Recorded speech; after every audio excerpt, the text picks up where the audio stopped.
Assalamualaikum warahmatullahi wabarakatuh. Perkenalkan, kami dari kelompok 1 proyek kepemimpinan. Di sini proyek kepemimpinan kami berupa pelatihan pengolahan limbah sabut kelapa sebagai potensi UMKM desa. Nah, jadi pertama di sini saya akan menjelaskan ataupun kami akan menjelaskan alat dan bahan yang digunakan dalam pembuatan proses keset kaki. Nah, yang pertama ada mesin perontok.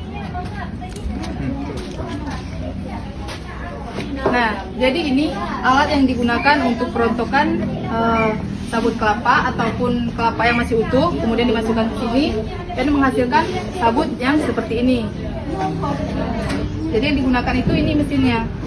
Oke, next kita lanjut lagi.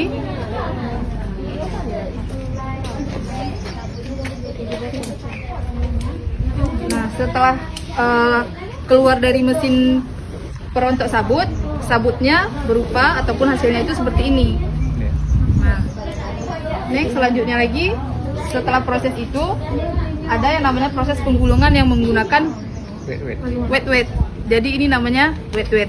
Dan prosesnya itu dilakukan secara manual, 100% manual. Setelah proses wet, kemudian tali dipintal menjadi tali setengah jadi. Nah, jadi bentukannya itu seperti ini. Oke. Selanjutnya, nah jadi ini bentukan ataupun contoh dari tali yang udah jadi. Jadi tali yang udah jadi itu lebih besar ya ketimbang tali yang setengah jadi. Nah, jelaskan bedanya, yang satu lebih besar dan yang satu lebih tipis. Kemudian bahan yang selanjutnya itu ini juga sama talinya, tali yang udah utuh. Yang membedakannya adalah tali ini sudah diwarnai, sudah dibeli warna. Di mana fungsinya untuk mempercantik atau memperindah keset kaki yang akan kita buat nanti. Nah, ini juga sama.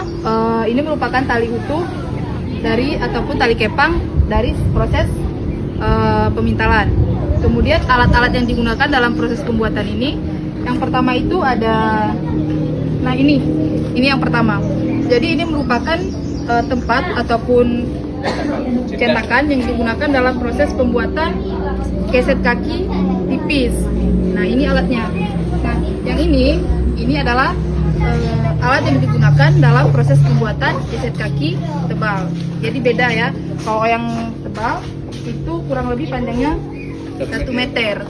Kalau yang tipis panjangnya yang 1 meter, lebarnya sekitaran setengah meter atau 60 meter.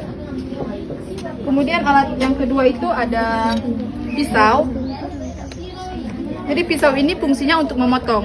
Jadi setelah dianyam, kemudian tali yang bersisa ataupun tali yang sudah selesai dipotong menggunakan pisau ini.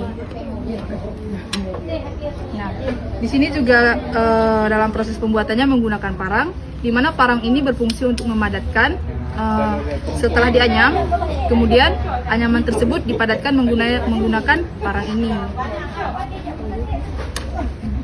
Nah, kemudian kita juga menggunakan gunting, di mana fungsi gunting ini adalah untuk merapikan sisa anyaman yang kiranya masih belum rapi, yang akan dipotong agar terlihat lebih rapi dan indah. Selain menggunakan gunting, ini juga merupakan alat yang sangat penting ya, di mana ini merupakan jarum goni ataupun jarum yang digunakan saat menganyam pinggiran dari menjahit pinggiran dari keset kakinya.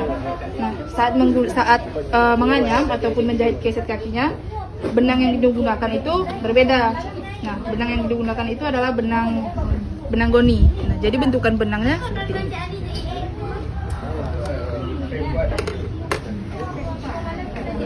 Kemudian ini adalah alat yang terakhir, yaitu meteran.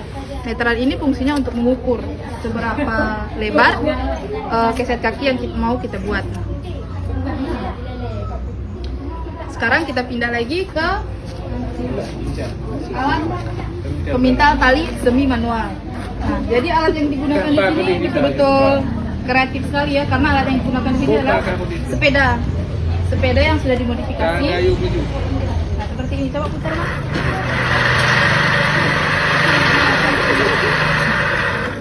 Jadi mesin ini tidak ada dimanapun, ini dirancang sendiri khusus untuk proses pembuatan limbah sabut kelapa. Nah, ini adalah alat yang digunakan untuk menggabungkan tali ataupun pemintalan. Jadi alat ini disebut dengan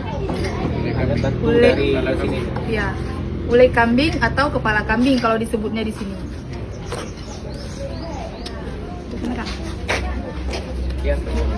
Jadi inilah alat dan bahan yang digunakan dalam proses pembuatan limbah sabut kelapa ini, di mana limbah tersebut digunakan sebagai keset kaki.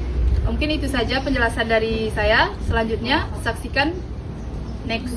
Assalamualaikum warahmatullahi wabarakatuh.